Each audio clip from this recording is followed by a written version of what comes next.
រហ័សឆ្ងល់ណាស់ថាហេតុអីនាងមិនខ្លាចគេនាងគួរតែខ្ពើមគេដែលមានស្បែករលួយហើយចង់ក្អួតដោយសារតែក្លិនសាកសពប៉ុន្តែឥឡូវនេះនាងបែរជាមកដោះបណ្ដាសាឲ្យគេទៅវិញកែវភ្នែករបស់នាងមើលមកគេដូចជានាងមានក្តីស្រឡាញ់ខ្លាំងណាស់អញ្ចឹងចំពោះគេឬមួយក៏គេគ្រាន់តែបង្កើតមូលហេតុមួយសម្រាប់ទុកនាងនៅជាគេទេដឹង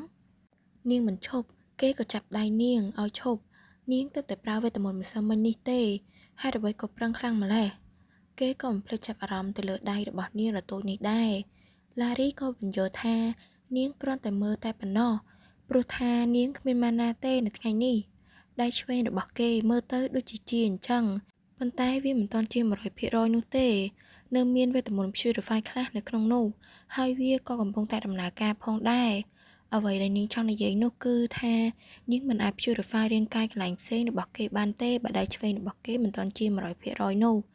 កុំបារម្ភនាងនឹងព្យាបាលគេមុនពេលដែលនាងស្លាប់ទៅនិយាយដល់ត្រឹមនេះរ៉ាហានក៏សួរនាងមុននាងស្លាប់នាងបន្តថានិយាយឲ្យស្រួលស្ដាប់ទៅគឺនាងនឹងធ្វើវាឲ្យបានឆាប់អ្វីគ្រប់យ៉ាងនឹងមិនន័យនោះទេដូច្នេះសុំគេកុំបារម្ភអីតួប្រុសក៏សួរនាងតែម្ដងថានាងមិនខ្លាចគេទេឬនាងឆ្លើយតបវិញយ៉ាងងាយៗថាតើមានហេតុផលអ្វីនាងត្រូវតែខ្លាចគេទៅពាក្យចចាមអារាមថាគេជាលោកម្ចាស់នៃសង្គ្រាមនោះវាយ៉ាងម៉េច គេជាអ្នកនាំការឈ្នះជួនដល់អាណាចក្រទេតើហើយនៅមកដាក់ nickname ឈ្គួតៗឲ្យគេទៀតនៅពេលដែលពួកគេគួរតែសរសើរថាគេជា hero នៃជាតិនេះទៅវិញទេវាច្បាស់ណាស់ថាខ្សែរាជវង្សជាអ្នកចាប់ផ្ដើមវាមិនខានព្រោះពួកគេខ្លាចថារ៉ាហានីនឹងមានអំណាចខ្លាំងក្លាប៉ុន្តែគេចោទឈ្មោះថាជាអាវុធដ៏មុតស្រួចរបស់អាណាចក្រនោះនាងមានអារម្មណ៍ថាវាពិតជាលយខ្លាំងមែនទែនហើយក៏មើលរូបភាពដែលនាងសម័យឡារីអើយឡារីបន្តហេតុនេះហើយទើបមនុស្សមិនគួរខ្លាចគេនោះទេពួកគេគួរតែខ្លាចមនុស្សដែលបានដាក់បណ្ដាសាមកលើគេទើបត្រូវមកខ្លាចមនុស្សដែលត្រូវបានគេដាក់បណ្ដាសានោះគឺវាពិតជាគួរឲ្យអស់សំណើចណាស់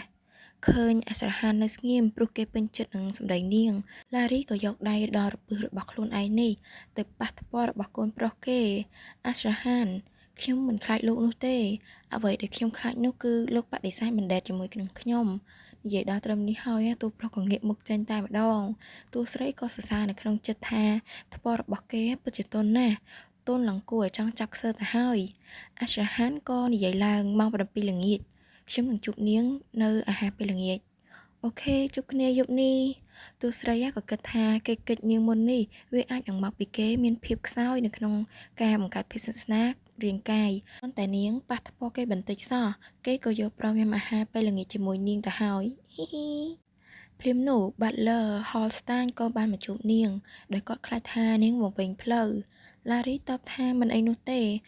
នឹងពឹងឲ្យគាត់ជួយរៀបចំអាហារពេលល្ងាចសម្រាប់នាងនិងរហានផងលោក Butler នេះវិញសប្បាយចិត្តខ្លាំងណាស់ព្រោះថាវាយូរមកហើយដែលលោកម្ចាស់របស់ខ្លួនណាញ៉ាំអាហារជាមួយនឹងអ្នកដទៃនេះគឺជាលើកទី1ហើយដែលតាំងតែពីលោកស្រីម្ចាស់បានទទួលមរណភាពទៅមិនចាំយូរនោះទេលោក Butler កំហុសម្នាក់នេះក៏យកសៀវភៅមួយក្បាលមកឲ្យលោកម្ចាស់ខ្លួនដែលវាមានចំណងជើងថារបៀបក្នុងការដេតដ៏ល្អឥតខ្ចោះទូប្រុសនេះវិញរៀងបារម្ភបន្តិចដែរលើកចុងក្រោយដែលគេរៀនញ៉ាំពីឥរិយាបថអាហារនោះគឺតាំងតែពីក្មេងមកម្ល៉េះដូច្នេះហើយបើមានច្បាប់អីថ្មីគឺគេមិនដឹងនោះឡើយនារីឈ្មោះ Purify ម្នាក់នោះប្អូនគេដល់ទៅ5ឆ្នាំគេក៏នៅតែខ្លាចថានាងនឹងសើចដាក់គេដែរហើយនេះជារូបភាពដែលគេសម័យនៅក្នុងខួរក្បាលដ៏សង្ហារបស់គេហើយមើលចំណងជើងសភៅទៅវាដូចជាគ្មានអ្វីពាក់ព័ន្ធនឹងគេអីបន្តិច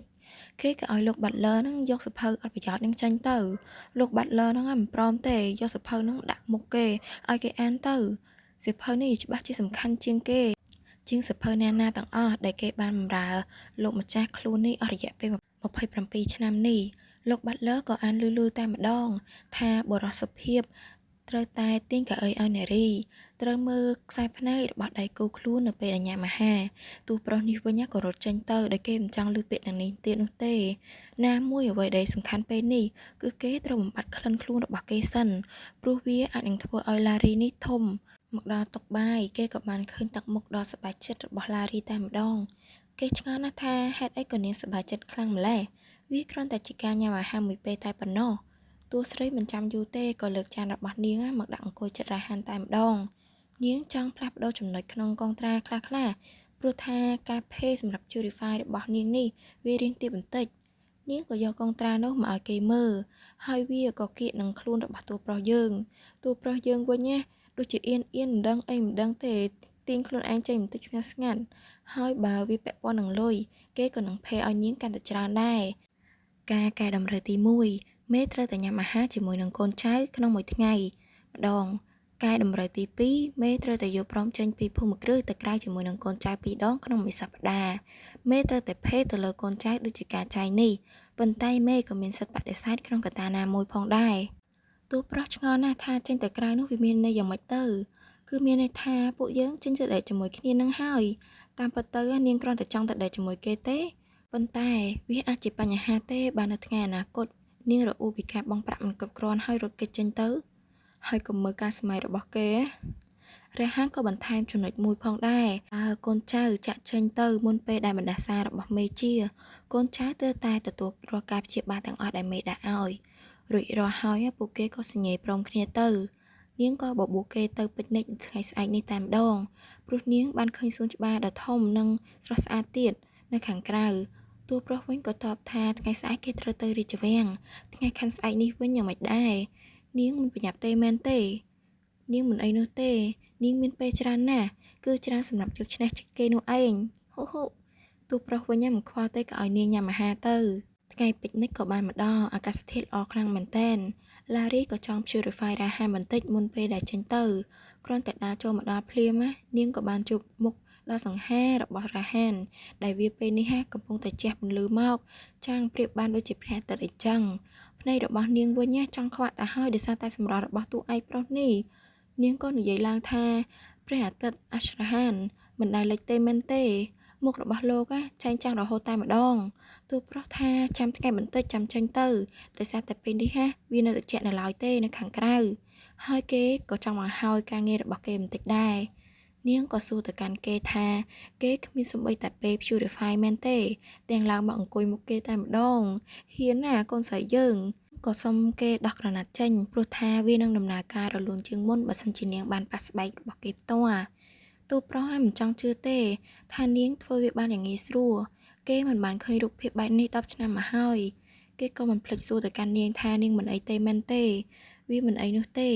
នាងបានដឹងពីរបៀបធ្វើដោយរលូនហើយនាងចំណាយម៉ាណាអស់ច្រើនពេកលើកមុននោះឥឡូវនេះនាងបាន purify គេហើយអញ្ចឹងពួកគេគួរទៅពិកនិចឥឡូវទេចេញមកដល់ក្រៅតួប្រុសក៏និយាយថាគេប្រាប់ហើយថាខ្យល់ត្រជាក់ពេលប្រាក់នាងមិនស្ដាប់ទេប៉ុន្តែតួស្រីនេះវិញមិនអីនោះទេឲ្យតែបានចេញមកដេតជាមួយគេនាងគឺអស់ចិត្តហើយក៏យកខ្លួនមកញីនឹងស្មាតួប្រុសទៀតបើមានអ្នកចិត្តល្អឲ្យអាយក្រៅមកនាងពេលនេះមិនដឹងជាល្អយ៉ាងណាទេតួប្រុសតបវិញថាគេមិនចង់ឲ្យនោះទេតាមពិតទៅគេចង់ឲ្យខ្លាំងណាស់ប៉ុន្តែគេខ្លាចមកពីក្លិនបណ្ដាសានេះបានខ្ញុំក៏មិនចង់ឲ្យលោកកាប់ដាសាយដែរនិយាយរួចនាងក៏រត់ទៅក្រាលកំណាត់ហើយអង្គុយចុះទៅដោយនាងហៅគេមកអង្គុយដែរនៅទីនេះវាមានព្រះអាទិត្យក្តៅល្មមសម្រាប់ពួកគេនាងក៏ហៅគេមកអង្គុយជិតដោយដៃនេះបបកបបោយហើយតួប្រុសនេះវិញចេះតែកិច្ចនាងរហូតគេអង្គុយស្រួលជាងនៅទីនេះដល់អញ្ចឹងទៅតួស្រីក៏គិតថាតួប្រុសច្បាស់ជាត្រូវបានខូចចិត្តជាមិនខាននៅក្នុងទំនាក់ទំនងមុនឬក៏គេមិនចូលចិត្តនាងទេដឹងបានជាមិនចង់នៅចិត្តនាងបែបនេះនាងមិនមានបទពិសោធន៍ក្នុងរឿងស្នេហាច្រើននោះទេប៉ុន្តែនាងដឹងត្រឹមថាវាសំខាន់ក្នុងការបញ្ចេញអារម្មណ៍មិនអញ្ចឹងហ៎រីឯតួប្រុសនេះវិញក៏គិតថាខ្លួនឯងមិនដែលមកគិតថាគុំតែមានថ្ងៃមកអង្គុយក្នុងសួនច្បារបែបនេះនោះទេវាពិតជាចម្លែកខ្លាំងណាស់សម្រាប់គេឡារីក៏បើកកន្ត្រកអាហារមកហើយសួរទៅកាន់រ៉ាហានថាតើអាហារអ្វីដែលគេចូលចិត្តគេក៏តបវិញថាគេមិនមាននោះទេវាធ្វើឲ្យតួស្រីនេះភ្ញាក់បន្តិចនាងក៏រៀបរាប់ពីអាហារដែលនាងចូលចិត្តវិញនាងចូលចិត្តញ៉ាំសាំងវិចសាម៉ុនសម្រាប់រសក់នាងអាចញ៉ាំបានប៉ុន្តែនាងមិនចូលចិត្តវានោះទេព្រោះនាងមិនចូលចិត្តក្លិនរបស់វានាងក៏ហុចសាំងវិចនោះទៅឲ្យគេញ៉ាំក្លិនតួប្រុសក៏គិតនៅក្នុងចិត្តថាតើនាងអាច purify បំបត្តិក្លិនបានទេព្រោះថាពេលនេះគេធុងក្លិនស្រស់មួយទៀតក្លិនរបស់គេក៏រៀងអន់បន្តិចដែរនៅពេលដែលបាននាង purify គេចង់សួរនាងណាប៉ុន្តែខ្លាចថានាងមិនបានចាប់អារម្មណ៍ពីវាគេក៏លើកយកសាំងវិចនោះមកញ៉ាំហើយវាក៏ជាចំណីភ្នែករបស់តួស្រីដែរព្រះអើយគេពិតជាស្អាតណាស់ នៅសុកៗនាងក៏ប្រើវេទមន្តឲ្យផ្កាផ្គុំគ្នាជាមួយកុដហើយយកវាមកបំពាក់លើក្បាលរបស់រាហានគ្រាន់តែដាក់ភ្លាមបេះដូងរបស់តួស្រីធ្លាក់ក្នុងអន្លង់ស្នេហ៍ដ៏ជ្រៅរបស់តួឯកប្រុសតួប្រុសក៏ដោះវាចេញព្រោះថាគេជាមនុស្សប្រុសណាមកពាក់ផ្កាលើក្បាលអីណាហើយគេក៏ដោះចេញទៅប៉ុន្តែខ្យល់វាខ្លាំងពេកក៏បាប់ផ្កានោះចេញទៅតួស្រីក៏តាមចាប់វាដោយមិនបានមើលទេថានៅខាងមុខនេះមានអាងតាក់តូចមួយតួប្រុសក៏រត់ទៅត្រនាងបានហើយក៏តួប្រុសយើងក៏ឲ្យឡារីនេះឈប់ធ្វើឲ្យគេភ័យទៀតទៅងាកមកឈុតផ្សេងដែលមានបរិសសក់សម្នាក់និងនារីសក់បបជុកម្នាក់ដែលមានរូបរាងប្រហាក់ប្រហែលនឹងឡារីដែលពួកគេកំពុងតែនិយាយគ្នានាងអរគុណទៅកាន់គេដែលបានព្យាបាលនាងនៅថ្ងៃមុននោះបរិសនោះបែរជាសួរមកកាន់នាងដោយសម្លេងមុតមាំថាហេតុអីនាងធ្វើរឿងអញ្ចឹងហេតុអីនាងយកខ្លួនឯងទៅបថុយបឋានបែបនេះ